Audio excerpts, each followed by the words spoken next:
நீங்க என்னதான் பண்ணாலும் T20ல என்ன அசைச்சு கூட பார்க்க முடியாதுமா. இப்படி சூரியகுமார் யாதவ் கெத்தா சொல்ற மாதிரிதான் இன்னைக்கு அவரோட பெர்ஃபார்மன்ஸ் இருந்துச்சுங்க.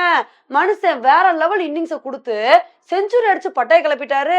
இன்னைக்கு நடந்த மேட்ச்ல என்னதான் நல்ல இன்னிங்ஸ கொடுத்தாலும் வழக்கம் போல சூரியகுமார் யாதவ் டாஸ்ல தோத்துட்டாருங்க.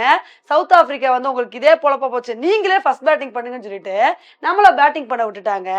சரி, நம்மளோட ஜெய்ஸ்வாலும் சுப்மன் கில்லும் நல்ல ஒரு பார்ட்னர்ஷிப்பை போடுவாங்கன்னு எதிர்பார்த்தோம். அது மாதிரி ஸ்டார்டிங்லாம் நல்லா தாங்க வந்துருந்துச்சு.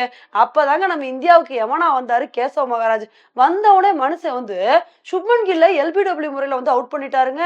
இதுல வைத்தறிச்சலான விஷயம் என்னன்னா, உண்மையிலே அவர் அவுட்டே இல்லைங்க. விக்கெட்ஸ் மிஸ் தான் ஆயிருச்சு.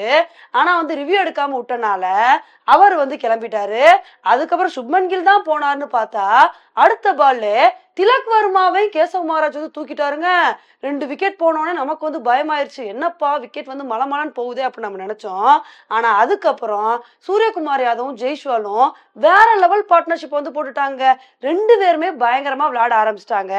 சரி, இவங்களோட பார்ட்னர்ஷிப் கண்டினியூ ஆகும்னு நினைக்கும் போது அப்பதான் ஒரு கட்டத்துல ஜெய்ஸ்வால் பயங்கர அதிரடியா விளையாட போறேன்னு சொல்லிட்டு சம்சியோட பால்ல அவுட் ஆயிட்டாரு.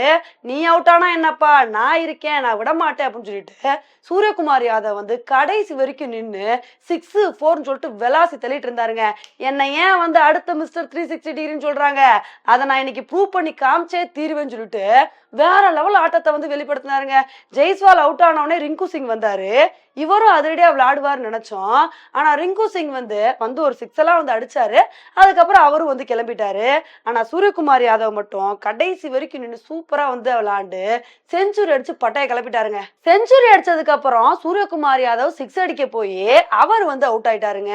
சரி, இவர் தான் அவுட் ஆனார்னு பார்த்தா அடுத்து ஜடேஜாவும் ஒரு 4 அடிச்சுட்டு அவரும் ரன் அவுட் ஆயிட்டாரு. அதுக்கப்புறம் இந்த ஜிதேஷ் சர்மா பாலெல்லாம் நல்லா தாங்க அடிச்சாரு. ஆனா அவரு ஹிட் விக்கெட் ஆயிட்டாரு.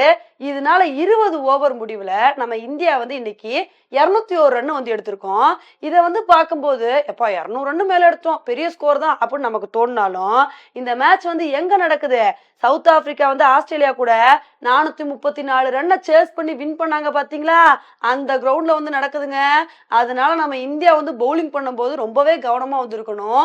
பவர் பிளேல மட்டும் ஒரு 60 ரன்னுக்கு கீழே கொடுத்துட்டோம் அப்படின்னா கொஞ்சம் நம்ம கண்ட்ரோல் பண்ணிடலாம். இல்லப்பா எங்களோட ஃபாஸ்ட் பவுலர்ஸ் வாரி வாரி தான் ரன்னை இறப்பாங்க அப்படின்னா ஒண்ணுமே பண்ண முடியாதுங்க. அதனால நம்ம ஸ்டார்டிங்ல இருந்தே நல்ல ஒரு பவுலிங் பெர்ஃபார்மன்ஸ் கொடுத்து எப்படியாவது விக்கெட்டை எடுத்தா மட்டும்தான் இந்த மேட்சை வின் பண்ண முடியும்.